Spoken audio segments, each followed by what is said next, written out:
Saya punya tamu istimewa, tamu yang saya tidak kenal sebelumnya, tapi kebetulan ada yang berbaik hati membawanya ke sini dan ceritanya pasti menarik, Sobat Era sekalian.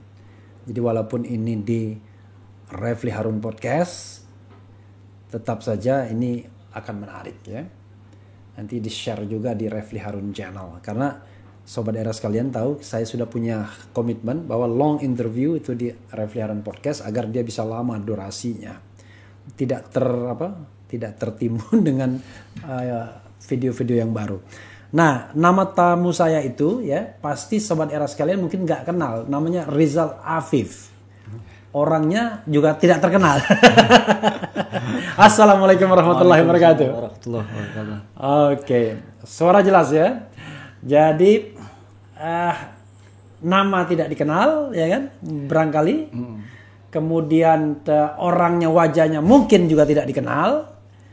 Dan yang mengenalnya adalah Densus 88. Jadi Sobat Era sekalian, Rizal Afif ini bukan soal hal yang patut ditertawakan sebenarnya, adalah terpidana kasus bom Sarinah. Begitu ya Rizal? Ya, betul. Dan dijatuhi hukuman selama 4 tahun 6 bulan. 4 tahun 6 bulan. Kalau tidak salah itu tahun 2015 ya. Saat teror bom itu saya sedang di Mahkamah Konstitusi waktu itu. Ada sidang apa gitu yang jelas heboh sekali pada waktu itu 2015. Dan sekarang bebas. Kapan bebasnya? Awal Januari. Awal Januari tahun ini ya. Iya. Setelah menjalani hukuman selama 2 kurang lebih. 4 tahun 2 bulan. 4 tahun 2 bulan. Dari 4 tahun 6 bulan ya. Iya. Jadi courtingnya cuma 4 bulan saja. Iya. Kalau koruptor biasanya courtingnya banyak gitu biasanya. Karena sebelumnya sempat mau diikutin program juga kan dari BNPT, cuma nggak tertarik juga.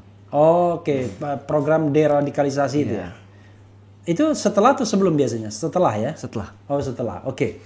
Rizal, ini menarik sekali ya. Nanti suaranya digedein kayak saya tuh ya. Siap. Ya kan? Ini pasti Sobat RH sekalian ya ingin tahu pastinya. Waktu itu sebelumnya gini, selain bom Sarinah, ada terlibat kasus lain juga? Sebelumnya 2013 Pondok Aren. Pondok Aren? Iya. Bom juga? Bukan, teror penembakan. Penembakan terhadap anggota kepolisian. Mati? Beberapa. Allahu Akbar. Kemudian ada lagi? Ada lagi setelah itu pembakaran rumah almarhum Ustadz Jeffrey. Ustadz Jeffrey? Iya. Ustadz Jeffrey Al-Bukhari. Oh, pembakaran rumah Ustadz Jeffrey Al-Bukhari? Iya. Kenapa dibakar? Ya karena pada saat itu kan saya beda pemahaman. Oke. Iya, beda paham. Beda paham ya? Bukan sama yang bersangkutan, sebelum permasalahannya dengan istrinya gitu. Sebelumnya kan adanya statement gitu. Oke. Nanti kita susuri satu-satu ya. Baik. Oke. Apa lagi? Sudah ya? Iya. Usia sekarang berapa? Sekarang 27 tahun. 27 tahun. Mulai terlibat dalam kegiatan-kegiatan teror itu pada usia berapa? Di awal 2012 awal. Jadi 2012, 2015 baru ke hukumnya. Iya, baru kena hukum. Jadi yang sebelumnya nggak kena? Nggak. Oke, 2015 bom Sarinah ya. Oke. Ini bukan contoh yang baik Sobat Era sekalian, tetapi mungkin dari sini ada hikmah-hikmah dan sesuatu yang bisa menjadi pembelajaran ya.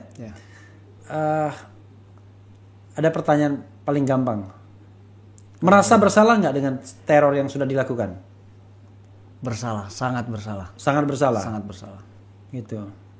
Sangat bersalah ya? Sangat bersalah. Merasa bahwa itu di jalan yang sesat. Sesat. Oke.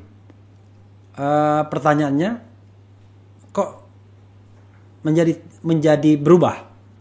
Kenapa? Karena dihukum atau karena apa? Yang pertama karena dihukum itu pertama kali saya masuk penjara itu sebenarnya nggak ada nilai yang saya ambil. Oke. Dalam artian untuk mengarah untuk Perbaikan. bertobat gitu, perbaikan lah ya. Iya. Karena menganggap kelompok saya ini adalah kelompok benar, Oke. tetap dalam pendirian saya. Iya. Tapi ketika lamanya saya di dalam, sampai Di dalam tuh di mana? Pertama saya di Rutan Cipinang. Rutan Cipinang Di ya. Rutan Cipinang. Oke. Di Rutan Cipinang saya dipindah ke lapas kriminal Cipinang juga. Iya. Dari lapas kriminal ke Subang. Ke Subang juga. Di Subang sempat Dalam waktu 4 tahun itu ya. Iya. Oke. Pindah-pindah. Iya. Jadi di Subang itu sempat ada insiden juga di lapas Subang, terjadinya teror lapas Subang juga. Yang bikin siapa? Dari Ikhwan dari luar, orang saya gitu. Oke. Karena Tapi teman-temanmu. teman-teman. Oke. Gitu. Jadi kebetulan waktu kejadian tersebut datanglah dari utusan dari Polda Jabar. Ya. Kalau nggak salah dulu Pak Hidayat, kalau nggak salah, orang yang nangani saya gitu. Ya. Mendalami kasus tersebut, tuntutannya apa, terus klarifikasi saya juga nggak tahu menau gitu. Yang saya tahu mungkin ada rekan-rekan dari kelompok saya ini mau besuk. Iya. Pada saat itu memang karena baru pindah dari Cipinang itu kan dibatasi, Iya. belum bisa ditemui selama 2 minggu gitu Iya. kan, masih dalam masa penampungan gitu. Iya. Setelah itu dari pihak luar menganggap bahwasannya saya ini tidak mendapatkan perlakuan baik selama di dalam. Iya. Padahal saya pribadi juga tidak ada menyampaikan sesuatu apapun kepada mereka gitu di luar. Akhirnya pada saat itu saya dibuang ke lapas Jelekong, Bandung. Oke. Jelekong. Jelekong. Iya. Oke. Setelah Jelekong saya ke lapas Cianjur. Oke. Lapas Cianjur barulah ke Pondok Rajek. Pondok? Gitu. Pondok Rajek Pondok Rajek itu di mana? di Bogor, Kabupaten. Di Cibinong. Iya. Oke. Sampai akhirnya ketemu dengan Habib Bahar di lapas Gunung Sindur, lapas khusus Ketemu dengan Habib Bahar. kapan? Itu kurang lebih 2020. 2020 ketemu dengan Habib Bahar di Lapas Gunung Sindur. Gunung Sindur itu masuk wilayah Bogor juga ya? Bogor juga. Bogor juga ya. Kok bisa ketemu di Gunung Sindur? Kamu dipindahkan lagi? Iya, dipindah lagi. Dipindah lagi ke Gunung Sindur? Iya. Oke. Karena seringnya bermasalah kan. Oke. Pemindahan tersebut kan karena bermasalah kita dengan penghuni lapas atau maupun dengan petugas gitu. Emang kamu di selama lapas berkelahi itu gitu? Iya. Karena pemahaman saya dulu kan lebih menganggap orang yang bersangkut paut dengan pemerintah itu udah togut gitu. Togut. Iya. Oke. Oke. Jadi kenapa berakhir sampai di Gunung Sindur gitu? Pemahaman togut tersebut. Kenapa nggak seterusnya? Oke. Itu saya itu pengen tahu. Tapi sebelumnya yang jelas kamu berkelahi itu tangan kosong atau apa? Tangan kosong. Tapi kita berkelompok. Berapa orang? Tergantung dari misalkan di kapasitas di lapas tersebut ada berapa orang jumlah terorismenya ya. 1 orang napiter, kalau seandainya bermasalah dengan petugas maka yang lain ikut turun gitu. Oh gitu ya? Gitu. Oh, berarti sama penghuni lapas lain pernah juga berkelahi? Pernah dengan penghuni lain. Ini mohon maaf, ada yang sampai meninggal? Oh, belum pernah. Enggak ya? Cuma luka-luka doang? Luka-luka. Kamu juga pernah luka? Saya pernah luka. Luka misalnya? Seperti ada gesekan besi atau sikim gitu. Oke, tapi nggak sampai tertusuk apa-apa gitu? Tertusuk, tapi nggak sampai yang dalam. Oke, masih luar-luarnya ya? Masih di luar. Tapi kalau misalnya dibuka bajunya pasti banyak black-blacknya, cacat-cacatnya gitu? Cacat-cacatnya ada. Oke, nah terakhir tahun 2020 kamu ke Gunung Sindur. Iya. Bulan apa itu? Itu bulan pertengahan. Pertengahan 2020 ya, ke Gunung Sindur. Iya. Dan setelah itu nggak pindah lagi? Enggak. Oke, coba saya justru menarik tuh. Pertemuanmu dengan Habib Bahar ya. Iya. Dan juga barangkali ada napiter di sana banyak. Ada beberapa waktu itu terakhir setelah saya mau pulang ini ya, itu tinggal 2 orang dari. Waktu kamu masuk? Waktu saya masuk 5. 5 orang. 5 orang sama kamu 6. Iya. Jadi waktu kamu keluar tinggal 2 yang. Tinggal 2 orang. 2 itu hukuman apa? Hukumannya lebih rendah sih dia. Dia 3 tahun 6 bulan waktu itu. Tapi dia baru masuk. Oke, tidak ada yang hukuman mati atau hukuman. Tidak ada. Nggak ada. Oke.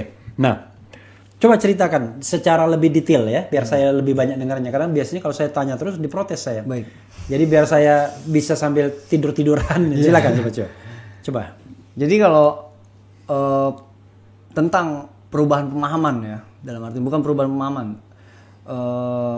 kesadaran itu terkadang kan hidayah, orang mengatakan bahwasannya hidayah kok orang lain bisa mendapatkan hidayah tapi saya enggak gitu kan. Sebenarnya hidayah itu kan seperti bola. Kita jemput. Kalau kita nggak jemput dia nggak datang. Gitu. Jadi pada saat itu saya awalnya dengan Habib Bahar itu berseberangan.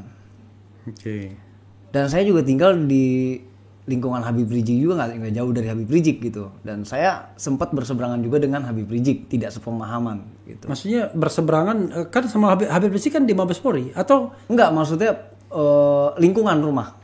Oh, di Petamburan itu? Iya, di daerah Petamburan. Oke. Jadi karena pemahaman FPI yang lebih ke demokrasi, kita yang anti dengan demokrasi, jadi tidak sejalan. Iya, tidak sejalan. Iya. Pada waktu itu saya sempat ya dalam artian mengkafirkan seseorang yang di luar kelompok kita, bahkan mengharamkan maulid gitu kan. Habib waktu itu sempat nyambut saya. Beliau ngirim makanan waktu saya di penampungan kan. Ngirim makanan. Sorry maaf, Habib yang mana? Habib Bahar. Habib Bahar. Di penampungan mana? Di penampungan Gunung Sindur. Oke. Dia ngirim makan kepada saya. Waktu itu dia tanya, ente udah tobat? Nah, sedangkan anak pribadi kan kayak yang gimana ya? Maksudnya tobat apa gitu kan? Tapi beliau kayak orang apa ya? Kalau dibilang guyon lah, maksudnya guyon gitu. Tapi tetap dia menunjukkan bahwa sikap dia itu tidak memperolok kelompok lain, pemahaman orang yang berbeda paham gitu. Jadi dari nilai manhaj tersebut beliau mengajarkan bahwasannya Islam itu rahmatan lil alamin gitu. Islam itu tidak neko-neko. Islam itu mengasihi. Pada agama lainnya kita mengasihi, kenapa sesama kita nggak memberikan gitu. Dari situ saya mulai merasa yang bagaimana ya? Beliau yang saya tahu bahwasannya banyaklah orang yang mengklaim bahwasannya Habib Bahar bin Smith atau Habib Rizik itu adalah kelompok radikal. Beliau yang lebih dianggap banyak mendirikan kelompok-kelompok separatis. Sedangkan saya sendiri terkadang bagi kelompok kalian cemen. Bagi kelompok yang kita yang separatis aja gitu yang jelas-jelas sudah masuk dalam kelompok radikal itu bingung gitu loh. Karena apa? Beliau yang mengajarkan bagaimana mencintai tanah air. Ya kan? Karena dalam hadis yang diajarkan oleh beliau, mencintai tanah air itu adalah sebagian daripada iman. Kita berperang itu ada masanya, ada tempatnya. Beliau selalu mengajarkan hal-hal yang baik, hal-hal kelembutan, kasih sayang. Tapi coba ceritakan pertemuan dengan Habib Bahar tadi. Orang pasti pengen tahu. Jadi setelah dikirimin makanan, lalu ngapain? Sempat bertemu berdua, lalu kemudian gimana? Coba agak detail sedikit. Jadi kronologis saja. Jadi waktu itu Habib itu sempat ada gesekan juga ya sama rekan saya sendiri. Jadi kebetulan kan yang bersangkutan itu kenal saya di Poso. Ya namanya Ustadz Agus. Dia kenal saya di Poso. Ketemu saya di situ dan dia juga yang membiayai istri saya selama saya ada di lapas tersebut. Jadi yang bersangkutan ini merasa bahwasannya ketika saya mulai dekat dengan Habib Bahar, dalam artian Habib kan sering ngajak saya taklim, mengkaji sesuatu dengan apa secara personal gitu kan.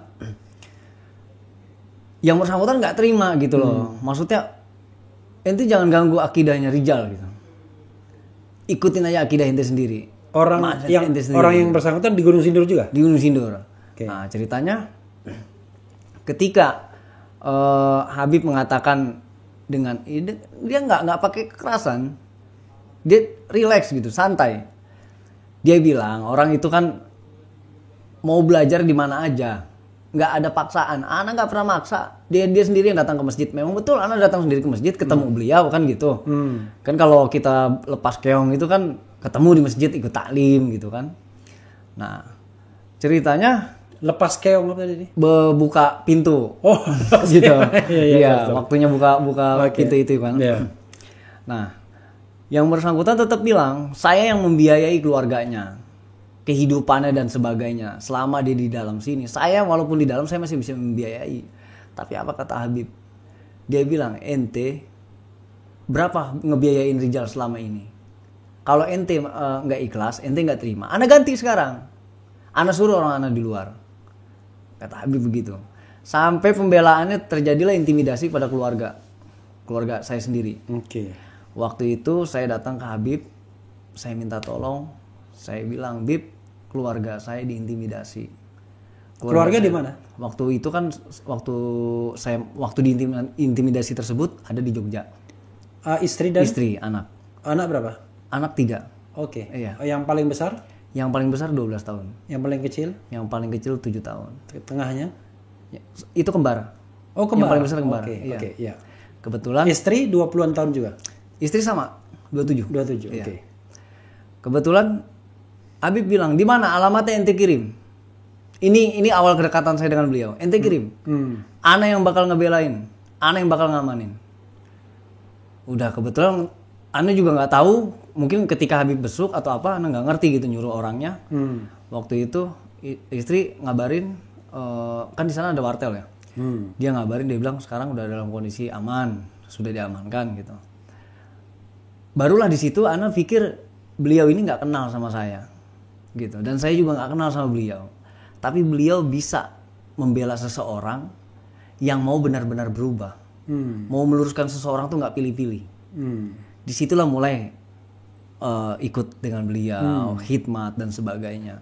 Memang ana nggak banyak belajar dengan beliau, tapi dari kedekatan ana dengan beliau itu banyak nilai-nilai yang ana ambil. Seperti bagaimana sikap beliau membimbing keluarga, membimbing murid-muridnya. Terkadang sampai saya sendiri suka terbesit dalam benak. Seperti apa? Dari sikap beliau itu banyak mengajarkan saya.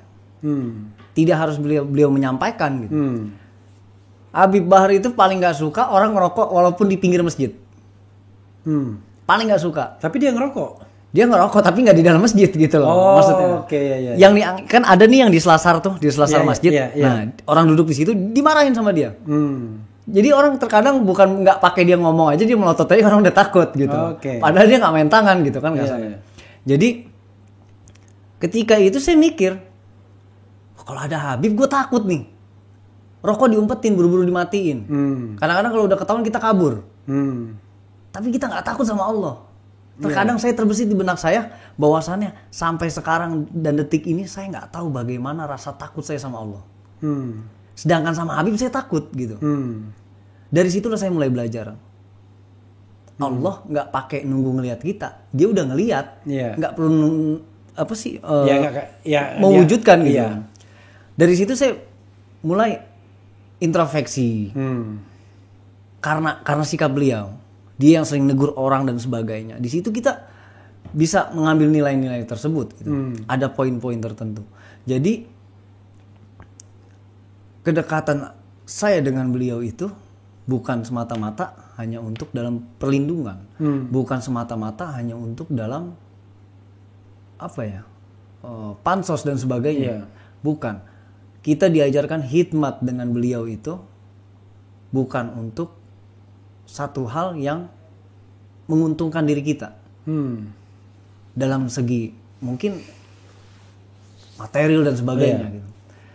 Tapi kita khidmat diajarkan bagaimana khidmat dengan seorang guru menunjukkan bahwasannya kasih kita kepada Allah.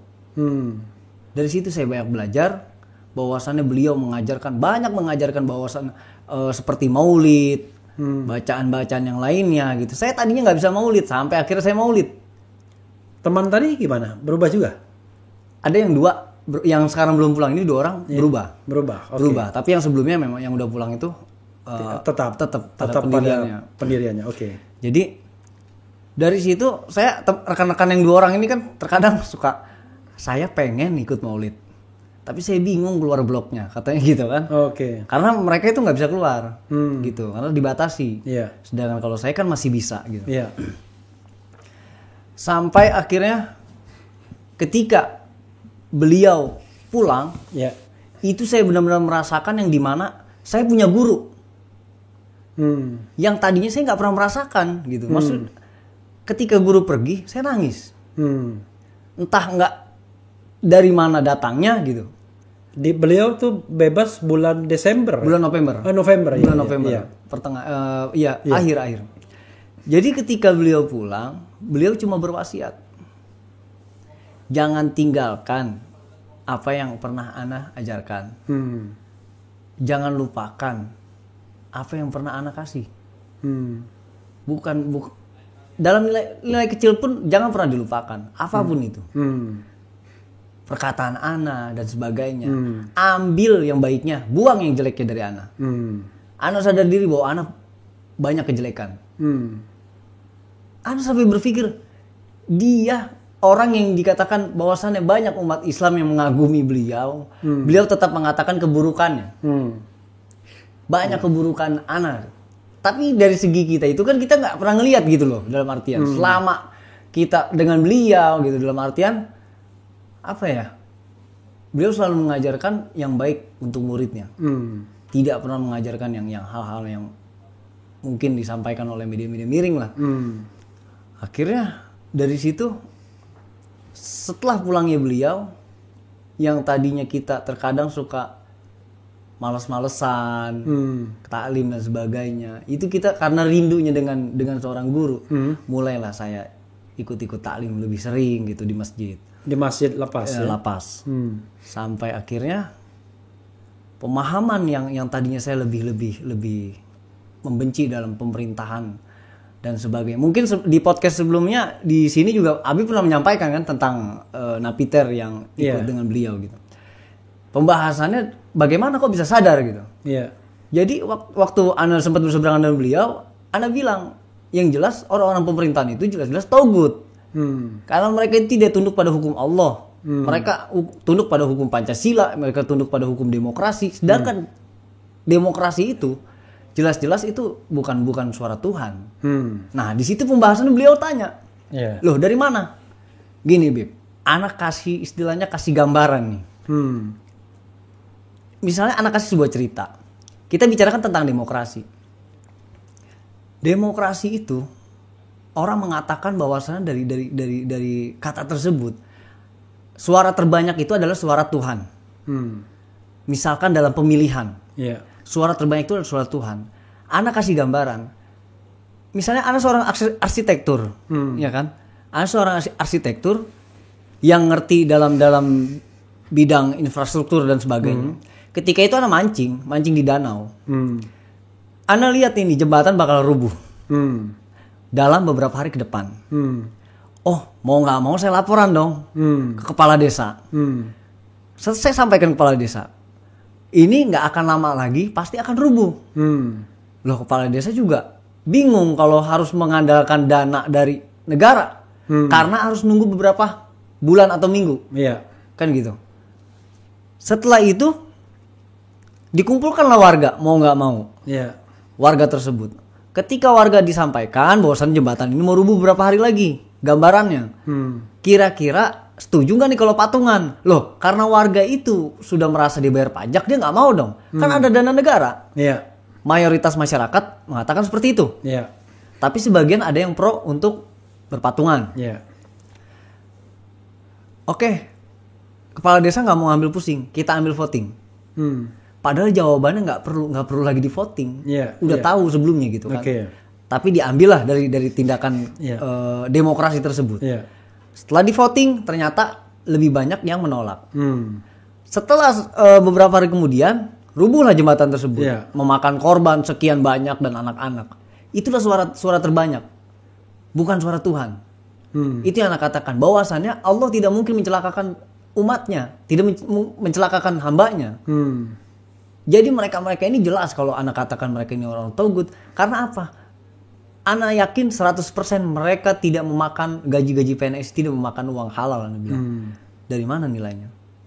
Nilainya dari dia punya gaji murni. Dia punya mobil dinas atau kendaraan dinas dan sebagainya.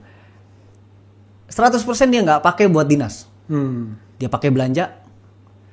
Dia pakai kendaraan dinas tersebut untuk antar anaknya sekolah. Itu udah termasuk keluar daripada konteks keadilan. Anak katakan seperti itu. Wajar mereka dikatakan togut. Barulah beliau membahas. Togut ini seperti ini. mereka yang menyembah berhala, mereka yang tidak taat kepada Allah. Togut itu diarahkan kepada orang-orang Yahudi, orang-orang yang menyembah Lata dan Uzza dan sebagainya. Setelah dari pemahaman tersebut barulah kita paham. Kita masuk. Yang tadinya kita bersikeras merasa menang, ternyata tetap ada kesalahannya gitu kan. Jadi segala sesuatu pemahaman tidak perlu ditelan mentah-mentah menurut beliau. Karena kita ini punya prinsip. Allah kasih manusia itu prinsip.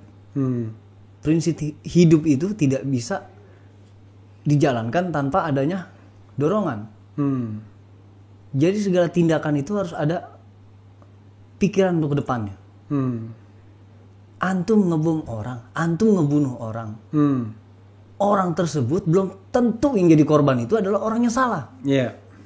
Bagaimana dosanya? Antum nanggung dosa-dosa mereka. Antum sadar berapa orang yang udah antum doktrin selama ini? Berapa banyak yang udah antum doktrin? Dosa jariah yang berjalan buat antum, bukan amal jariah. Entah kenapa, jadi penyampaian, mungkin perkataan tersebut udah sering beberapa orang yang menyampaikan. Bahkan di lapas, Ana bertemu dengan beberapa napiter yang dari Al-Qaeda ya. Karena kan kita Al-Qaeda dengan ISIS itu beda paham. Jadi perkataan itu sudah disampaikan oleh mereka orang, tapi nggak masuk gitu loh. Tapi nggak tahu kenapa ketika ketemu beliau itu masuk. Apa kata beliau? Islam itu tidak perlu hal yang neko-neko. Kalau antum mau bela agama. Tapi tidak perlu pakai kekerasan. Habib Rizik kalau dia bener radikal, kata Habibah, istana udah bisa dirubuhin 212. Tapi nggak mau. Karena ulama itu tahu basyiroh, tahu ke depannya. Itulah saya baru sadar bahwasannya guru yang bijak itu tidak akan mengambil tindakan mentah-mentah. Jadi selama ini saya merasa ya bahwa saya diperalat, bahwa saya sampai berpikir insiden kejadian saya di Bintaro. Saya mengorbankan keluarga tokoh dalam artian seorang ustadz, seorang ulama. Bintaro itu yang rumah Ustadz Uje. Iya. Saya selama 5 hari. Waktu itu Uje udah meninggal. Sudah meninggal. Iya. 5 hari itu saya nyusup. 5 hari sebelum kejadian itu saya nyusup. Nyusup kemana? Di rumahnya. Iya. Jadi saya mengaku sebagai awak media. Iya. Dengan identitas palsu dan sebagainya. Saya dekat dengan anak-anak beliau. Ya selama kesibukan itu saya merasa mereka tuh kayak keluarga. Abijar, Bilal kecilnya dulu kan.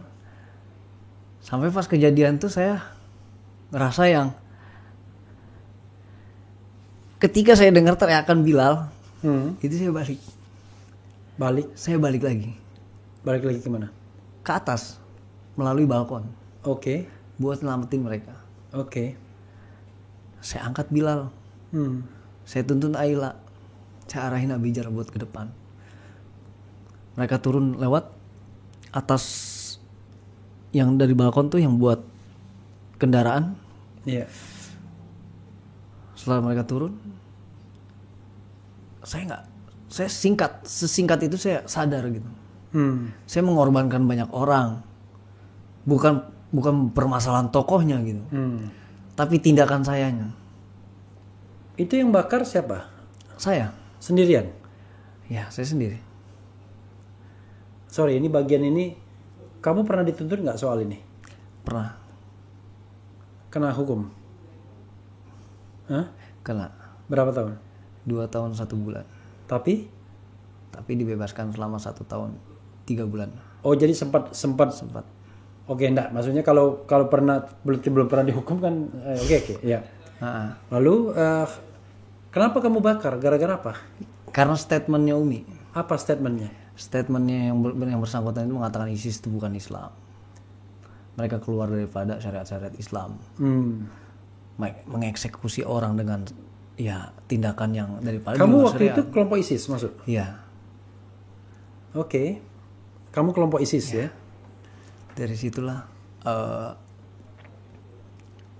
saya ya terkadang saya sampai sekarang suka pikir banyak orang-orang yang udah saya sesatkan, yang saya tuntun menurut saya jalan yang baik, jalan yang benar, ternyata salah. Kamu bakarnya pakai apa waktu itu? Saya waktu itu kan buat salah satu bahan peledak dari Frostech ya, Frostech yang buat alat pel itu. Jadi saya campur dengan karbit, saya ledakan di lingkungan gorden. Gorden itu kan jadi cepat merembet ya. Dari gorden nyambung ke wallpaper dan sofa. Memang karena di ruang tamu kan. Baru merembet ke satu rumah. Gitu. Itu habis rumahnya ya? Habis. Sekarang sudah dibangun lagi? Sekarang pindah. Rumah itu? Rumah itu dijual. Oke. Ketemu Umi setelah itu? Belum. Saya sampai sekarang hati kecil saya pengen ketemu, yang terutama Abijar lah ya, karena banyak cerita. Tapi mereka tahu kan karena kamu dari hukum kan? Ya? Tahu, mereka tahu.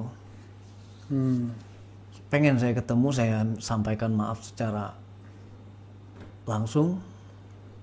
Kok seradikal itu kamu ya waktu itu ya? Ya, karena. Oke. Artinya kalau kamu bilang ISIS, Munarman gimana? Ustadz Munarman. Iya.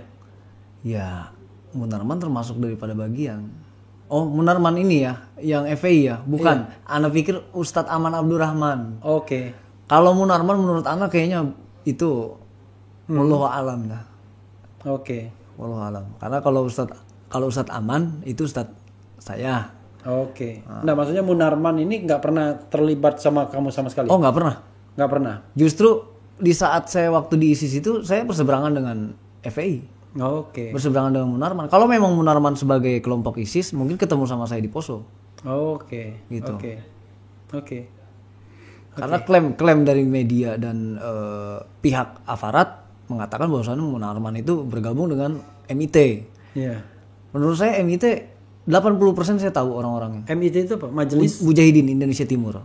Oke, Mujahidin Indonesia Timur. Saya tahu 80%. Bahkan orang-orang dari MMI yang dari Majelis Mujahidin Indonesia yang masuk ke MIT itu saya kenal. Jadi nggak pernah kamu ketemu Munarman sekali? Kalau dikatakan Munarman itu saya nggak kenal. Oke. Nggak pernah ketemu gitu dalam kelompok tersebut. Bukan saya nggak kenal. Oke, ya kamu kenal karena dia tokoh media kan, di media massa terkenal. Tapi kamu sendiri tidak pernah menemukan gitu, bertemu di dalam jaringan itu. Dalam jaringan tersebut tidak ada. Oke, saya ingin balik lagi. Jadi di Lapas Gunung Sindur kamu bisa dibilang jadi muridnya Habib Bahar ya? Iya. Ada pernah tadi ada kamu sebut-sebut Habib Rizik itu dalam konteks apa? Pernah ketemu sama Habib Rizik? Iya, pernah. Jadi kalau kenapa sebenarnya nggak ada sangkut paut masalah pertemuan atau apa lah. Mungkin kalau bertemu juga kita nggak ada yang kayak ngobrol atau apa, mungkin kayak sekilas gitu kan. Iya. Ibarat antara seorang guru dengan murid seperti itu. Iya. Tapi karena apa? Karena banyaknya doktrin dalam kelompok ya kan, bahwasan FPI itu nggak benar, Muhammadiyah nggak benar, NU nggak benar, intinya keluar daripada kelompok ISIS tersebut. Nggak benar semua. Nggak benar, intinya kafir di luar itu kafir gitu. Bahkan orang tua saya itu kan termasuk PNS gitu ya. Waktu itu saya pernah konsul gitu dengan Ustadz saya Bahru Naim. Saya bilang, Ustadz, kalau seandainya Umi Ana kan istilahnya PNS gitu kan. Iya. Menurut antum gimana nih cara menyampaikan anak istilahnya? Kalau yang bersangkutan kan memang udah tahu anak ikut dengan kelompok ini dan yang bersangkutan juga udah nasehatin anak. Kamu tuh kelompok apa namanya? MIT. Oh, MIT, bagian dari MIT ya. Iya. Oke. Mujahidin Indonesia Timur ya. Terus dia bilang, kalau orang tua antum itu kan togut, dia bilang. Kalau dia tidak mengizinkan antum itu halal darahnya, nggak perlu dipertimbangkan. Allahu Akbar.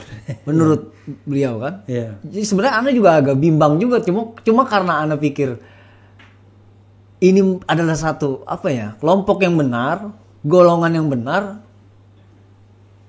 Ya mau bagaimana? Iya. Nggak ada pilihan menurut Ana. Lalu? Akhirnya ya Ana ikut pemahaman itu aja. Cuma tidak sampai ke membunuh orang tua gitu. Dalam arti hanya banyak membantah gitu. Oke. Orang tua masih hidup dua-duanya? Masih ada. Kalau ayah udah nggak ada. Ayah meninggal kapan? Dari saya kelas 5 sih kayaknya. Kelas 5 SD. Oke. Coba lagi Habib Rizik gimana tadi? Pernah kontak langsung atau gimana? Kalau kontak langsung sih enggak. Enggak ya? Enggak. Oke. Jadi intinya adalah pemahaman kamu merasa bahwa berubah itu karena Habib Bahar ya? Iya. Gini, orang kan banyak mengatakan macam-macam lah soal Habib Bahar itu ya. Kalau di lapas gimana itu orangnya? Maksudnya gini, kalau kita kaitkan dengan kelompok lain ya, atau bahkan agama lain dah, itu sikapnya gimana Habib Bahar biasanya? Kalau saya sekarang apa ya? Terkadang saya suka berpikir yang aneh-aneh gitu dengan orang ini, karena orang ini aneh-aneh semua gitu loh. Ini tuh siapa? Iya, orang yang mengatakan bahwa Habib Bahar ini begini dengan begitu. pandangan radikal, pandangan miring gitu loh. Bagaimana Habib Bahar dia nggak pernah melakukan sesuatu itu dengan hanya berteori. Beliau itu praktek. Yang napiter aja, yang radikal aja dilurusin sama dia.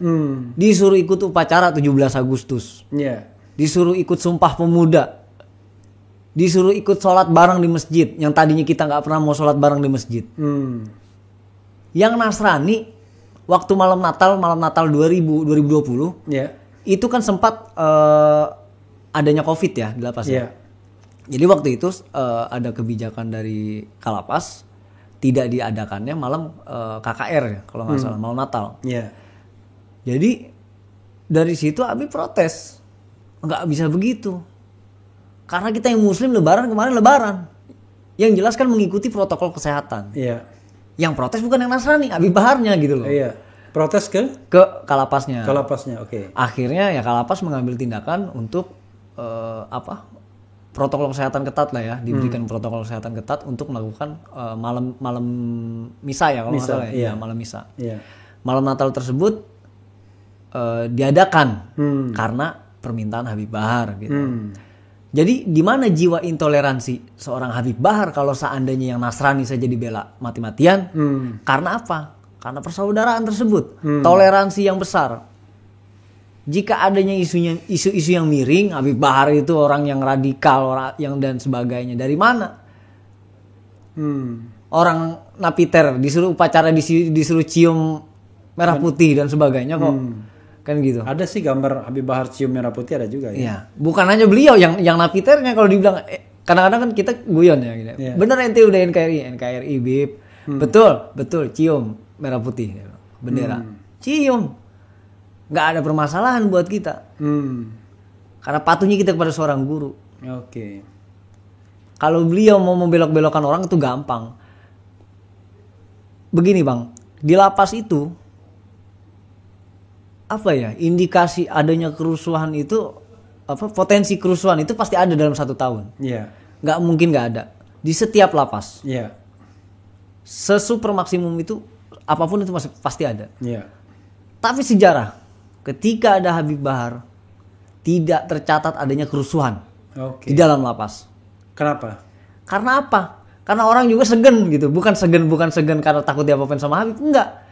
Karena selama ini kan Habib berkontribusi baik dengan para narapidana. Dalam artian dari segi ilmu yang diberikan, dari segi bagaimana menunjukkan jiwa solidaritas kepada yang lain. Di situ orang juga mau bertindak yang lain juga udah berpikir gitu loh. Karena apa? Selama ini dikasih enak sama Habib. Diajarkan istilahnya orang di luar setengah mati ketemu Habib susah. Di dalam Bib ini pengajian blok, datang di blok A, datang di blok C, blok B dan sebagainya. Setiap dalam 1 bulan itu muter setiap blok. Di luar belum tentu, karena jadwal beliau kan banyak. Gitu.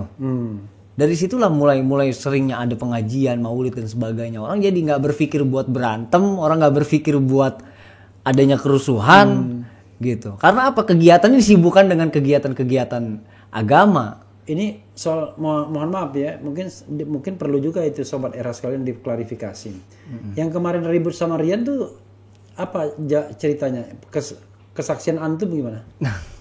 Jadi Rian Jombang ini sebenarnya Iya. yang bersangkutan ini waktu itu kan nyuri uangnya Habib. Ya. Ini kesaksian antum sendiri ya? Oke. Dia nyuri uangnya Habib. Ketika itu ditanya Berapa nyurinya? Nominalnya kurang lebih di atas 10. Oke. Kurang lebih. Ya, 10 apa? Juta. Oke. Jadi ketika yang bersangkutan ditanya, dia ngaku. Dia ngaku. Iya. Karena dia nggak sadar adanya CCTV di kamarnya Habib gitu kan. Oke. Dia setelah dibilang CCTV ada gitu. Oh ya udah. Dia CCTV mengakui. beneran atau CCTV dari internal lapas. Memang ada benar? Ada. Kan Habib itu one cell one man gitu. Oke. Setelah itu diambil, dia mengakui. Sudah ada klarifikasi. Bahkan anak-anak Habib nih, narapidana nih yang ngaji sama Habib. Itu anak-anaknya itu murid-murid di situ ya? Itu nungguin di depan. Mau ngapa? Itu Rian Jombang udah nggak tahu mau diapain gitu. Yang jelas anak-anak udah emosi gitu kan. Iya. Tapi kata Habib apa? Ente orang kalau ada yang nyentuh Rian, ente berurusan sama ana. Kata Habib. Biar bagaimanapun juga manusia itu ada hilapnya. Rian ini juga murid ana. Iya. Ente juga harus paham. Ente juga belum tentu ente semua orang yang benar. Iya. Semua kita di sini nggak ada yang benar. Pasti ada hilapnya. Iya. Oke, akhirnya anak-anak ngerti. Setelah itu ada isu lah di blog. Wah, Rian nih ngomong katanya gue dipitnah sama Habib Bahar katanya. Gue pura-pura ngaku aja katanya daripada panjang urusannya. Nah dia bilang ntar kalau Habib pulang ada salah satu anak-anak Habib pokoknya yang gue tusuk katanya. Itu info nyampe ke Habib. Nah Habib kan ibaratnya dia kalau buat murid jangan kata harta, nyawa dia kasih kan gitu. Kalau dia dengar muridnya mau diusik dia marah gitu loh. Terjadilah gesekan tersebut. Jadi dengan penyampaian yang dikatakan bahwasannya Rian digebugin sama anak-anak, itu jauh, bukan. Habib tidak mengiyakan anak-anak buat nginin dia gitu, buat melakukan tindakan kekerasan gitu kan. Iya. Setelah itu mulailah dia pelintir-pelintir kan di media dengan lawyernya. Enggak, sampai dia bisa bengkak itu gimana ceritanya? Itu memang dipukul sama Habib. Iya. Gara-gara itu ngomong yang dia bilang katanya mau nusuk anak-anak Habib kalau Habib pulang. Itu kan mendekati mau kepulangan Habib. Waktu itu sebelum batalnya pulang ya. Iya. Nah, karena hitungan hari. Iya. Ketika itu dia ngomong, "Ntar lu lihat nih berapa hari lagi nih Habib pulang, anak-anak Habib pasti ada yang gue tusuk." Bahasanya gitu. Iya. Akhirnya ya namanya di penjara kan, tembok aja bisa ngomong bahasanya kan gitu. Iya. Jadi adalah angin-angin itu sampai ke Habib. Akhirnya diklarifikasi sama Habib, dikumpulin orang-orangnya. Bener dia ngomong ini, bener Beb. Ente kata siapa? Kata ini. Ditelusurin, akhirnya mulailah dipanggil gitu kan. Akhirnya ya itu dipukul. Iya. Oke. Karena ketidakterimaan Habib gitu. Iya. Tapi sudah damai ya? Sudah damai. Damai bener atau damai pura-pura? Damai bener. Karena kan itu disaksikan langsung dari Dirjen, Kanwil dan sebagainya. Oke. Iya, Rizal ya? Iya. Kamu orang mana sih aslinya? Saya asli kalau papa sih Sulawesi. Sulawesi apa? Sulawesi Tenggara. Kendari. Kendari ya. Iya. Kalau Poso di Tenggara juga kan? Oh bukan, Poso Utara. Oh iya ya. Bukan dong, Poso Sulawesi Tengah. Tengah-tengah ya. Ya, Sulawesi Tengah ya. Oke.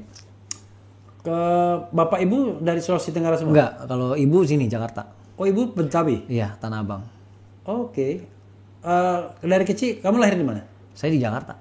Sampai sampai gede. Iya. Oh, jadi memang bapakmu yang jadi apa istilahnya? Pengelana apa? Pendatang ya? Pendatang. Iya. Oke, saya tertarik untuk bom Sarinah ya. Iya. Waktu itu berapa pelakunya? Waktu itu kurang lebih ada 7 orang. 7 orang. Peran kamu sebagai apa? Atau ceritakan peran masing-masing 7 orang itu apa aja? Ya, di situ kan waktu itu kan ada Abdurrahman. Iya. Terus ada Afif. Sorry, Abdurrahman di mana sekarang? Abdurrahman udah meninggal. Dalam tembak menembak. Iya. Afif meninggal juga. tembak menembak. Lalu Terus lagi Khalid di mana? Khalid meninggal juga. Tembak menembak. Iya. 4. Terus yang Imron sekarang kurang tahu sekarang Imron di mana. Ketemu sama saya waktu itu di Mako terakhir. Mako Brimob. Iya, setelah vonis itu kan dipecah-pecah semua. Oke. Yang berikutnya lagi 5 Hasbi di mana? Hasbi di kurang tahu di mana. Oke. 6 Ustadz Bahrun ya di mana? Bahrun Naim di NK kalau nggak salah. Di NK Nusa Kambangan. Oh, Nusa Kambangan. Dan 7 kamu ya? Ustadz Aman. Ustadz Aman. Iya, 8 orang berarti. 8 orang. Peranmu apa waktu itu? Ada pembagian perannya gimana? Ada. Kalau pembagian peran waktu itu kan kita kumpul di Cut Mutia. Masjid. Iya. Masjid Cut Mutia. Iya. Jadi situ ada pembagian peran masing-masing. Gitu. Iya. Sebenarnya pada saat kejadian itu insiden itu terjadi nggak seperti yang harus terjadi itu gitu loh. Cuma karena itu keluar dari konteks sebenarnya. Keluar dari skenario. Iya, dari skenario tersebut udah keluar. Karena tujuan kita ini kan menak. Oke. Menak sebenarnya ya. Menak itu siapa waktu itu? Kurang tahu deh. Maksudnya pas menteri agamanya, Kementerian Agamanya. Iya, bukan menaknya tapi Kementerian Agama. Iya, Kementerian Agamanya. Iya. Kementerian Agama kan dekat Sarinah itu kan. Kita seberang. Iya. Waktu itu ketika kita baru datang dari arah Planet 2000 ya kalau nggak salah ya. Planet 2000 tuh XX1. Iya. Ya, dari arah situ kita lihat nih ada cekcok antara polisi dengan yang ditilang. Di seberang nih di pospol. Iya. Masuklah Hasbi ke seberang. Karena tujuannya togut nih. Oh, masuk ke pospol tersebut. Ke pospol. Iya, ke arah pospol. Iya. Disitulah baru terjadi ledakan gitu kan. Di pospol itu. Di pospol. Nah, kita juga nggak ngira bahwasan itu terjadi gitu loh. Setelah itu barulah kita buyar lari ke arah Starbucks. Iya. Kita ke arah Starbucks masing-masing berlindung di balik. Hasbi bunuh diri waktu itu. Iya, bom bunuh diri. Itu yang ngorbanin polisi itu di pospol. Pospol ada polisi yang cedera? Ada. Itu yang putus tangan itu kan. Berapa orang? Polisi 2 kalau nggak salah, sama yang ditilang itu. Allahu Akbar. Nah, jadi dan dia bunuh diri untuk itu. Bunuh diri. Berapa tahun Hasbi itu? Usianya dia lebih tua sih. Oke, lalu kalau ada itu, lalu kalian lari ke arah Starbucks. Iya. Ya, Starbucks Sarinah. Jadi saya klarifikasi bahwasannya yang di Starbucks yang diklaim bahwasannya adanya orang asing gitu ya yang terlibat, sebenarnya itu nggak ada. Oke. Kita nggak tahu menahu orang tersebut. Iya. Setelah itu barulah mulai kita baku tembak, ditembaki. Jadi Afif menembaki, pokoknya ke segala arah lah, termasuk polisi. Afif masuk ke dalam lingkaran bundaran itu, perempatan. Mulai kan orang itu kerumun. Ketika ledakan bom itu orang berkerumun, ya kan? Iya. Mulailah yang bersangkutan nembakin orang gitu. Si Afif nembakin orang di situ. Iya. Ada yang kena nggak?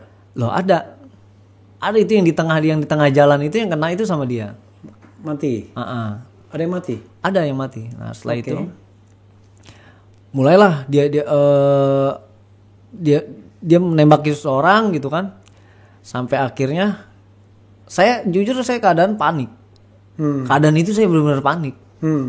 Kayak saya nggak siap kok, tiba-tiba nggak siap gitu loh. Tadinya siap jadi nggak siap karena situasinya kayak yang posisi dikepung. Padahal sebenarnya kalau dibilang saya kalau lari itu masih bisa lolos. Iya. Karena kan belum ada aparat. Iya. Dalam artian gitu kan. Setelah itu saya lari lagi lebih mengarah ke pojok yang samping Starbucks itu apa sih? Hotel ya, pokoknya ada hotel ya kalau nggak salah ya. Iya. Di sebelahnya Starbucks itu. Kamu bawa apa? Saya waktu itu bawa FN. FN itu apa? Sejenis apa ya? Pistol. Pistol pendek ya? Pendek ya. Oke. Jadi bom bawa enggak? Oke. Jadi ketika mulai datanglah polisi ya kan yang masih berseragam ya. Dalam artian masih seragam yang ada di lingkungan situ, entah itu Polsek Menteng atau apa gitu. mulai nembakin Afif yang bersangkutan. Iya. Tapi nggak kena kan? Iya. Nggak kena. Setelah itu Afif lari ke arah kita. Iya. Kita ngumpul di satu titik itu kan di samping mobil. Barulah Khalid menyiapkan bom gitu untuk melakukan ledakan lagi gitu. Iya. Setelah Khalid menyiapkan, saya mulai pindah ke satu sisi lagi. Saya pindah lagi gitu. Ternyata di belakang meledak lagi gitu loh. Di belakang tuh Di yang tadi Khalid. yang Starbucks-nya. Iya, yang Starbucks-nya. Tapi bukan di dalam ya, di luar ya? Bukan di luar, itu di luar. Ternyata meledak lagi, ternyata yang bersangkutan gitu. Bunuh diri juga. Allah Akbar. Setelah itu barulah Afif melakukan nyerangan. Waktu itu kan ada mobil ada mobil polisi gitu sempat masuk, mobil pribadi lah. Iya. Dia sempat masuk, dilemparin juga ledakan gitu. Barulah Afif di situ Mati. Bunuh diri juga. bunuh diri. Udah 3 berarti bunuh diri. Ya. Lalu?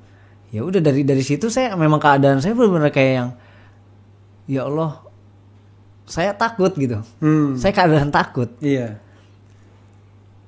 Waktu saya dengar teriakan nyerah, ya saya nyerah. Oke. Saya tiarap gitu. Oke. Berarti kan masih ada 5. Kan 8 kan semuanya. Kan yang bareng sama Hasbi itu ada 2 orang. Sama Hasbi kan berdua. Iya. Iya kan? Iya. Nah, terus yang waktu Jadi tembak sama Hasbi itu 3 orang. enggak. Hasbi berdua. Oke. Berdua. Hasbi berdua. Meninggal. Bunuh diri 2. Terus Afif itu kan nembakin orang. Iya. Ya kan? Satu Ikhwan itu yang dari Indramayu. Iya. Juga kita nggak kenal nih. Cuma yang bersangkutan ketemu di Masjid Mutia kan. Iya. Yang bersangkutan juga sempat ketembak, tapi Afif kan enggak. Iya. Nah, barulah Khalid yang melakukan ledakan. Iya. Gitu. Setelah melakukan ledakan baru Afif yang meninggal gitu. Oke. Nah, dari situlah Jadi Khalid meninggal, Afif meninggal. Dari Lalu si yang yang dari Indramayu enggak? Ikhwan enggak? dia tertembak. Meninggal juga? Iya, kena tembakan Oh, dari aparat. dari aparat. Jadi 5 meninggal. Ya. Lalu 3-nya Rizal, Saya Ustadz Barun Ustadz Barun. sama Aman Abdurrahman. Di mana Ustadz Barun sama Aman Abdurrahman? Menyerah. Enggak, Ustadz Barun Naim itu kalau nggak salah di Bekasi atau di mana gitu ketangkap. Saya kurang paham. Oke, jadi setelah itu dia lari ya? Enggak, Ustadz Barun itu justru yang operator, yang mengarahkan. Oh, dia nggak di lokasi. Dia enggak. Oke, dia tidak di lokasi. Tidak. Oke, dia operator dia. Operator. Lalu ini yang aman Aman di dalam. dalam mana? Di dalam lapas. Sama-sama menyerah sama ini. Iya. Sama Rizal. Sama nyerah. Oke, waktu itu di mana posisi terakhir Rizal waktu menyerah? Starbucks. Di dalam Starbucks? Di luar. Oh, di luar Starbucks. Oke. Dulu yang mimpin Tito Karnavian? Tito. Langsung? Iya. Yang Kalau yang mimpin waktu datang nggak tahu ya. Cuma yang waktu saya ditangkap itu kan sama aparat ya langsung. Iya. Setelah diringkus langsung dimasukin ke mobil gitu. Jadi nggak tahu yang mimpin siapa-siapanya. Oke. Tapi memang kepemimpinan Pak Tito waktu itu. Ya, karena dia waktu itu Kapolda ya. Oke.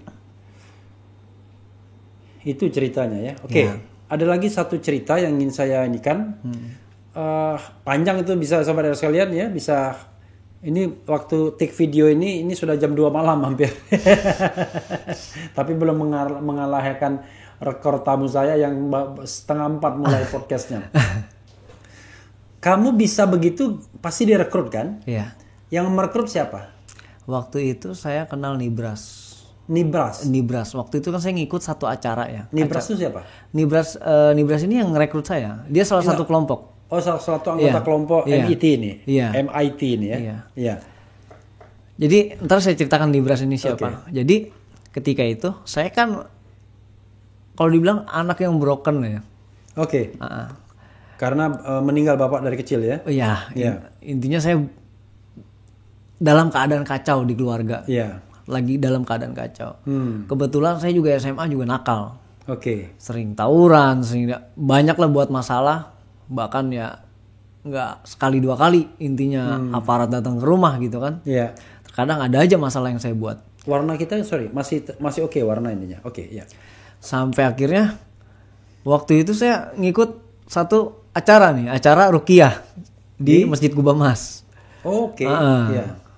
Waktu saya mau ngikut, saya udah daftar. Cuma kan ruqyah massal. Jadi ngantri gitu. Ada Jadi beberapa. maksudnya ruqyah tuh untuk menghilangkan kenakalan kamu. Iya, sebenarnya gitu, ngilangin jenuh gitu kan. Iya.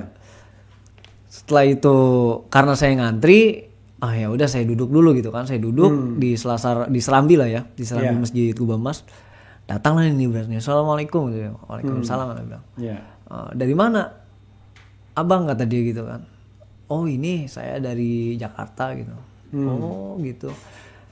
Ngikut kajian di sini katanya. Enggak, saya mau ruqyah gitu. Iya. Lagi awam nih saya gitu kan. Waktu itu tahun 2012. Iya. Jadi beliau bilang, kan kebetulan anak tahu lah wilayah-wilayah Depok gitu ya. Iya. Karena sekolah di Depok. Dia bilang, "Abang tinggal di sini," katanya. Kata yang bersangkutan, "Iya, saya di daerah Sawangan," kata dia. "Oh, Sawangan di mananya?" kata saya. Iya. "Sawangan di daerah Bedahan," kata dia. "Oh, Bedahan," gitu. "Oh, antum tahu daerah Bedahan?" "Tahu," gitu. "Antum tinggal di mana?" "Tinggal di Jakarta." "Oh, tahu daerah Depok?" "Tahu, karena kan saya sekolah di Depok," gitu kan. Setelah itu, "Terus kesini apa tujuannya?" katanya. Anda bilang, "Ya tujuan saya mau ruqyah," gitu kan. "Loh, kenapa mau ruqyah?" Anda curhat di situ tuh, cerita, banyak cerita lah ya. Yang bersangkutan cuma jawab satu jawaban aja, dia bilang, "Jangan ikut-ikut ruqyah," dia bilang. "Syirik," kata dia. Intinya musyrik lah gitu. Loh, Anda bilang, "Kenapa?" "Jangan, kalau ente merasa di diri ente itu ada setan, ente sendiri yang bisa ngusir, bukan orang. Jangan ente merasa diri ente itu ada jin, terus orang bisa ngusir jin tersebut, berarti dia pakai jin juga." Dan di situ, karena anak kan dulu dengan hal-hal seperti itu yang mistis-mistis gitu rada takut juga ya. Wah, ngeri juga ya kan. Anak pikir ntar anak merasa pengen jin anak keluar malah dimasukin jin yang lain gitu kan. Akhirnya dia minta BBM, dulu kan zaman BBM ya. Iya. "Antum punya BBM nggak?" "Ada," gitu. "Anak minta pinnya," gitu. Anak kasih. Setelah dikasih, dia pergi tuh kan. Dia pergi. Itu tahun berapa? 2012. 2012 ya. Oke. Dia bilang, "Aki, antum 2012 usiamu berapa? Dulu 17. Masih 17 tahun. Iya, Oke. 17 tahun. Iya. Dia bilang, "Aki, antum nanti hari Selasa ikut anak aja," katanya. "Kajian di Pondok Indah," dia bilang gitu kan. Anda bilang, kajian tuh apaan sih? Anda bilang gitu kan. "Taklim," dia bilang. Iya. "Oh iya, insya Allah," gitu. "Ini kebetulan Ikhwan sejawa," dia bilang. Sepulau Jawa ini ada gitu. Wah, Anda pikir berarti acara akbar gitu, besar nih kan. "Oh iya, insya Allah," gitu. "Ustadz," kata anak gitu kan. Udah ngomong langsung Ustadz, panggil Ustadz. Emang penampilannya kan kayak Ustadz dia. Oke. Jadi ketika itu dia bilang, "Antum di mana? Ntar biar Anda jemput aja," kata dia. Gimana sih, kayak orang yang lagi ditinggalin pacar gitu, istilahnya lagi kosong, dideketin gitu kan. Nah, setelah itu mulailah mendekati hari Selasa tersebut. Beliau malam kalau nggak salah ya, malam dia bilang, "Antum kalau butuh apa-apa ngomong sama Ana, kalau nggak ada uang atau apa." Ana pikir perhatian banget ini orang gitu. Sebenarnya Ana nggak butuh hal tersebut, cuma perhatian banget gitu loh. Jadi Ana ngerasa kayak kakak gua aja nggak begini banget gitu kan, kok diperhatian banget. Sampai akhirnya, "Ya udah Ustaz, nanti besok Ana ke Pondok Indah," gitu. Akhirnya yang bersangkutan ketemu sama saya di Pondok Indah. Itu sekitar bulan apa ya?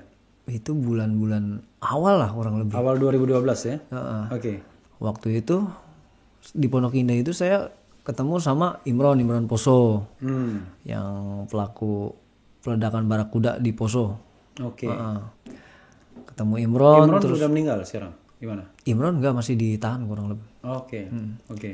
Jadi ketika itu Ikhwan cuma ada berapa orang lah, 9-10 orang lah kurang lebih. Nah, dia bilang, "Ini katanya si Jawa, Ustadz." Iya, ini perwakilan, kata dia. Masing-masing ada yang dari Kudus, dari Kediri dan oh gitu, Anda pikir. Jadi di taklim itu mulailah masuk pendoktrinan gitu, ditanamkan ideologi-ideologi tersebut. Jadi setelah Ana mengikuti kajian tersebut, adanya kenapa mau ngikut gitu kan? Karena pemahaman yang dikasih sama yang bersangkutan itu dikasih pemahaman dengan realita yang ada gitu. Nabi bilang di akhir zaman itu yang dimana nanti umat Islam itu udah masa bodoh. Saudaranya dibunuh, saudaranya macam-macam lah. Sekarang kita lihat saudara-saudara kita yang di Syria, yang di Irak, terus lagi yang di Palestina. Mereka dibunuh, diperkosa. Kita cuek-cuek aja kan. Itu yang dibilang Nabi. Jangan sampai kita masuk dalam golongan tersebut. Jangan sampai. Bayangin dulu zamannya Mu'tasimah, dia bilang. Dia mau nyelamatin satu syarifah. Dia siapin ribuan pasukan buat nyelamatin satu syarifah. Oke. Buat menaklukkan Amorion. Bayangkan coba. Tapi sekarang jutaan, bukan lagi ribuan, jutaan kaum muslimah yang diperkosa. Apa tindakan kita sebagai kaum muslimin? Sekarang tinggal antum pilih. Antum mau masuk dalam kelompok Al-Mahdi atau Ad-Dajjal. Udah itu aja. Oke. Disitulah ya, karena kita merasa kita lagi kosong. Iya. Ana pikir ya ini jalan yang benar gitu. Iya. Karena yang sebenarnya ya inilah. Ya, makanya dari situ Ana merasa ya kelompok paling benar gitu. Nah, Nibras tersebut siapa Nibras? Itu nama asli, itu nama sama. Nibras asli. Oke. Dia kan blasteran Pakistan Jawa. Sekarang di mana orangnya? Sekarang udah bebas sih kalau nggak salah. Udah bebas. Udah bebas. Oke. Waktu itu kan sempat kasus CIMB Medan. Oke. Pembobolan. Nah, ketika saya mulai ikut kelompok tersebut, ya saya udah mulai nggak apa ya, dengan dunia itu udah nggak ngeh gitu, dalam artian udah nggak banyak memikirkan tentang dunia lah. Yang saya pikirkan itu hanya akhirat. Oke. Gitu. Tujuan saya ini surga, saya mati syahid, udah itu aja. Oke. Nggak ada hal lain. Oke. Sampai akhirnya ya saya menemukan titik jenuh sendiri, orang yang Ana sesatkan, orang yang jadi korban dan sebagainya. Kamu belajar nembak, belajar main senjata di mana? Di Poso. Oh, tahun 2012. Ya. Setelah kerekrut, kamu dibawa ke Poso kapan? Di Poso itu 3 bulan. 3 bulan, 2012 itu juga. 2012. Di situ diajari apa? Waktu itu kan ngikut beberapa kajian lah, gitu. Ikut-ikut kajian, terus diajarkan medis, diajarkan juga nembak, bagaimana kita memperhitungkan arah mata angin, gitu. Jadi banyak lah yang diajarkan sebenarnya gitu. Selama kan. 3 bulan itu. Selama 3 bulan itu. Jadi kamu Singkat. kepandaianmu apa? Nembak tuh laras panjang, laras pendek? Saya sebenarnya waktu pertama diajarkan itu laras panjang. Laras pendek itu saya nggak ada keahlian, nggak ada apa ya, pembekalan ilmunya itu nggak ada.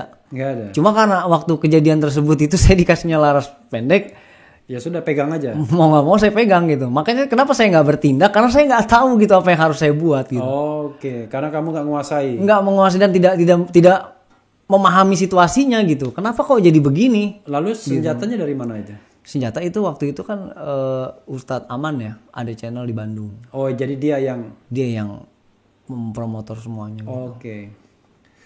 Saya nggak mau Ustadz Aman nggak tahu dari mana itu senjata. Nggak, kurang tahu deh. Kurang tahu ya. Yang saya tahu cuma dari Bandung aja. Oke, dari Bandung. Kemudian di Poso ngapain aja tadi? Sudah apa aja yang dilakukan? Sempat melakukan teror di sana? Oh, enggak. Kalau di Poso enggak. Jadi cuma pendidikan aja? Iya, kurang lebih begitu. Karena kan dijanjikannya itu setelah dari situ mau diberangkatkan ke Syria, Syam. Oke. Tujuan saya kan bukan hal-hal yang lain, bukan di Indonesia ini, bukan. Tujuan itu Syam. Syam untuk mati syahid. Dan setiap anak tanya kapan Ustadz, ntar waktunya. Kapan Ustadz, nanti waktunya. Tapi nggak diberangkatkan gitu. Oke, lalu setelah 3 bulan balik lagi ke Jakarta? Balik lagi ke Jakarta. 2012? Iya. Apa aja yang dilakukan dari 2012 sampai 2015 itu?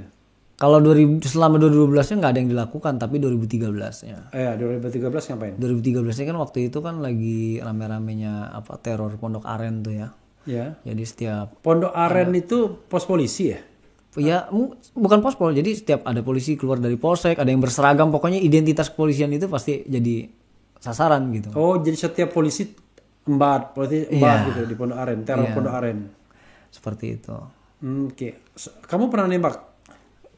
Beberapa kali. Nembak polisi? Iya, yang tepat sasaran itu satu. Oh, yang lainnya enggak? Yang lainnya enggak. Tepat sasaran satu mati? Enggak mati juga sih. Oh, enggak mati? Enggak. Kamu tembak apanya? Waktu itu nembak kan sebenarnya saya mau nembak kaki. Tapi kenanya? Kenanya ke pinggang. Pinggang. Kenapa kaki yang kamu incar?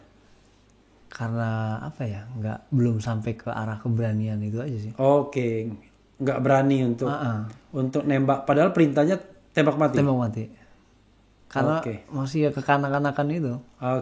Oke.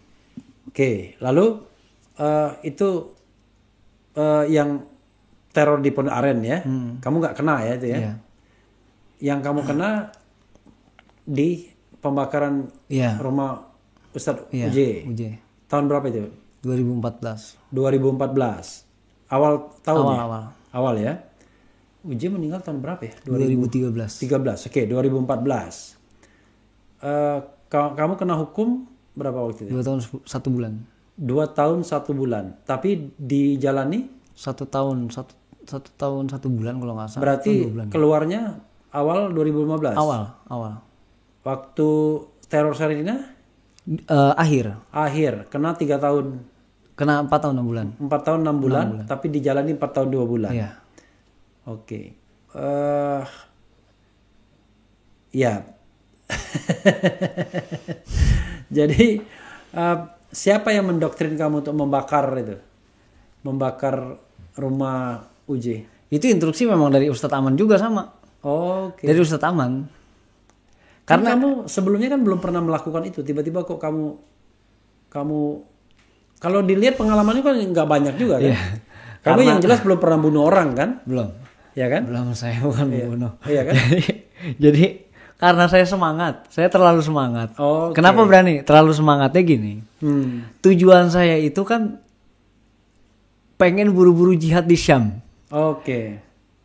Ente kalau bahasanya itu aksi ya. Aksi itu bukan demo ya. Maksudnya lakuin aksi itu ya eksekutor tersebut gitu, mengeksekusi. Iya, jangan hanya teori doang ya. Iya. Jadi ini dia bilang Vivek ngeluarin statement yang tadi saya bilang, ya kan, bahwasannya ISIS itu bukan Islam. Loh saya juga sebenarnya nggak tahu kalau Umi ini ngomong gitu karena nggak ngelihat dokumentasinya gitu. Cuma yang bersangkutan menyampaikan hal seperti itu. Bagaimana antum seorang mujahid yang memperjuangkan khilafah Islamiyah tiba-tiba antum dituduh keluar daripada syariat Islam gitu kan? Ya Anda bilang ya nggak terima Ustaz. Gimana Anda bilang? Ustaz Aman itu. Ya dia bilang ya udah antum Ustaz aksi. Aman di mana gitu. sekarang? Masih di Nusa Kambangan. Oh iya Nusa Kambangan tadi ya. Dia bilang ya udah antum aksi, dia bilang gitu kan. Sebenarnya itu maunya dia itu ketika Senin Ana masuk itu udah harus dilakukan. Cuma nggak tahu ketika Senin Ana mulai masuk itu kayak kan banyak masuk rumah ya udah banyak anak-anaknya gitu kan. Dan ya banyak apa ya? Masuk menyamar sebagai wartawan. Ya. Oke. Diterima sama Umi. Oke. Diterima. Anak-anaknya itu aktif kan ya waktu itu. Ada waktu itu Bilal masih kecil. Om dari mana Om gitu kan? Om mulai akrab ngobrol tuh sama anak-anak gitu kan. Ustadz nih nanya gitu kan, malamnya nanya, gimana? Udah di ini belum? Ana bilang, wah Ustadz nih kayaknya susah nih masuk ke dalam nih, Ana bilang. Padahal kamu udah masuk. Ini kayaknya kita harus ini dulu, gambar dulu gitu. Oh ya udah katanya nanti kabarin ke Ana. Udah terus waktu sampai pertama itu kamu udah bawa apa? Waktu itu sama prospek juga. Oh, oke. Senjata bawa? Nggak ada. Oh nggak ada. Saya nggak bawa senjata. Oke. Terus ceritanya ketika saya bilang waktu hari kelima ya itu kalau saya pokoknya dari Senin sampai Jumat gitu. Oh kamu datang terus setiap hari? Iya setiap hari. Loh, makanya itu yang saya katakan. Ngapain aja kamu? Ya apa ya dengan alasan kesibukan itu waktu itu mau mendalami agama ke Umi. Oh, oke. Oh diterima. Dengan alasan itu diterima. Oke. Makanya kan ketika kejadian tersebut Umi bilang, saya nggak pernah kenal kamu, saya nggak pernah ini, tapi saya karena Allah, karena kamu mau mengenal agama, kamu ada itikat baik, saya terima. Bahkan saya senang kamu dekat dengan anak-anak saya, anak-anak aktif bahkan dan sebagainya. Anak-anak jalan-jalan sama saya, pakai motor kemana-mana gitu kan. Oh itu baru padahal cuma 5 hari doang. Iya. Udah oke. saking istri. Kenapa saya sampai kok ada keinginan buat naik ke atas nolongin gitu? Karena ya itu. Iya. Karena itu kesehariannya istilahnya banyak lah keseharian sama-sama saya gitu. Ya sampai akhirnya Ustadz Aman nih, udah antum nggak usah lama, nanti kalau ini ana suruh ikhwan lain gitu. Ana pikir kan ini dampaknya daripada gede kalau yang lain gitu kan. Mending ana buat aja gitu, maksudnya supaya nggak Iya. nggak terlalu besar gitu kan. Itu ana coba satu sebenarnya, prostek itu satu. Cuma pemicunya karena karbit itu ya kan. Iya. Akhirnya merambat, ana nggak tahu ternyata habisnya satu rumah gitu loh. Dan waktu itu anak-anak di atas. Di atas, di lantai 2. Yang kamu karbit lantai bawah. Lantai bawah. Persis di bawah kamarnya anak-anak. Oke. Gitu. Semua anak-anak waktu itu berapa orang anak mereka itu? Itu yang di rumah 3. 3 ya. Abizar, Ayla, Bilal. Oke. Nah, setelah itu ya saya keluarin. Kamu angkat satu mereka. Yang Bilal saya gendong. Oh Bilal gendong, lalu Abizar sama Ayla? Ayla saya tuntun, Abizar jalan sendiri. Oke. Ke depan. Umi itu teriak-teriak minta tolong, cuma karena saya pikir ya target kan dia gitu kan, ya udah saya cuekin gitu. Akhirnya kan dia lompat dari lantai 2 kan, gitu. Oh dia lompat dari lantai 2? Dari lantai 2. Cedera waktu itu dia? Sempet cedera kan. Oke, saya maaf, saya nggak terlalu mengikuti si kasusnya ya. Oke, jadi targetmu membunuh Umi? Iya seperti itu kurang lebih. Perintahnya begitu, tapi kamu nggak tega sama anak-anaknya yang sudah akrab sama kamu. Oke.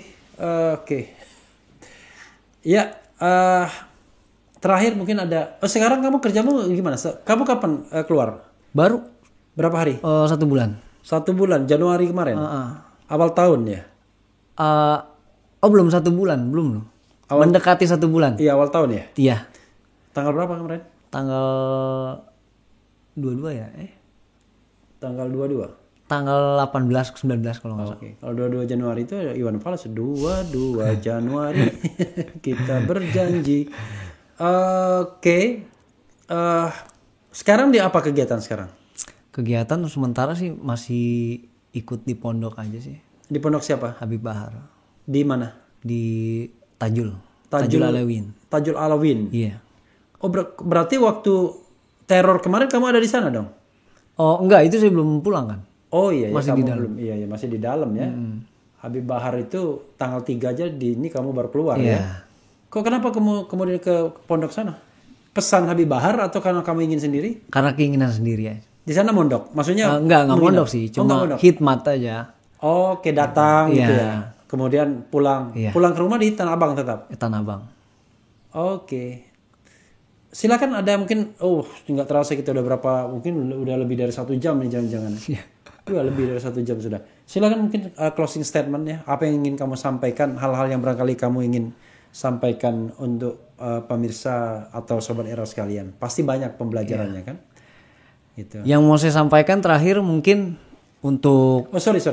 Sebelum itu, kamu menikah tanggal berapa? Tahun berapa menikah? Menikah 2012 juga saya awal. Oh jadi kamu sudah titipkan aja itu? Udah.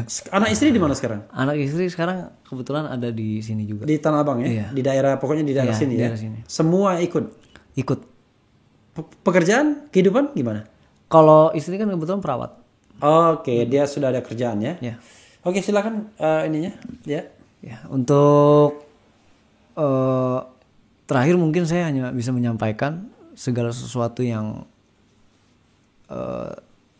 ada dalam cerita saya, pahit, manisnya, pedasnya, mungkin akan menjadi pelajaran untuk rekan-rekan gitu.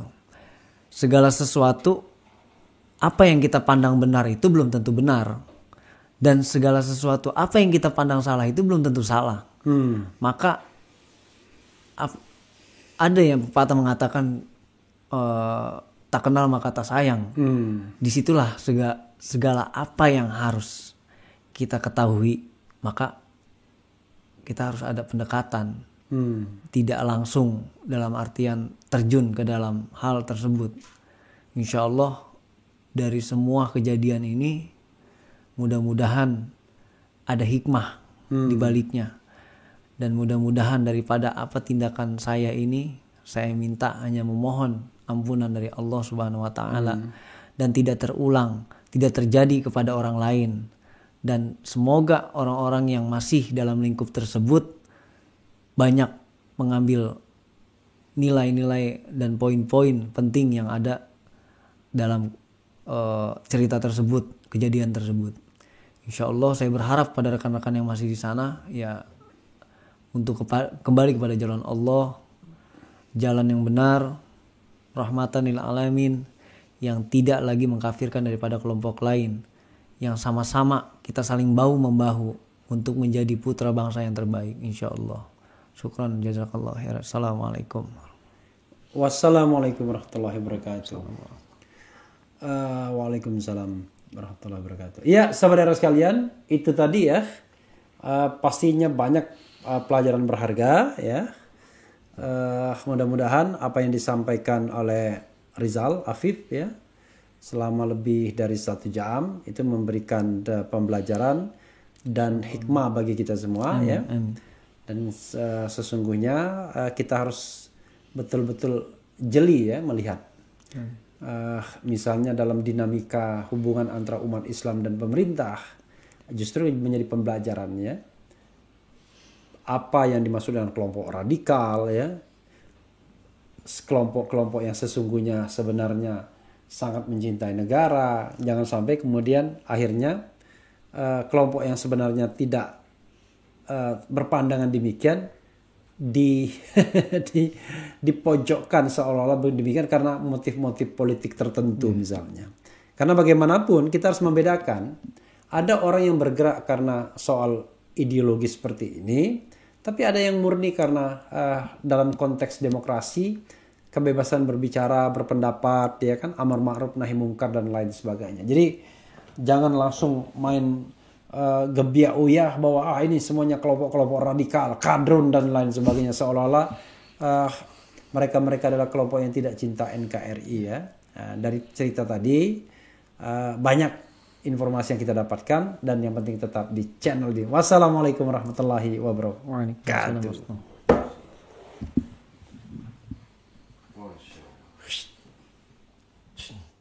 Oke.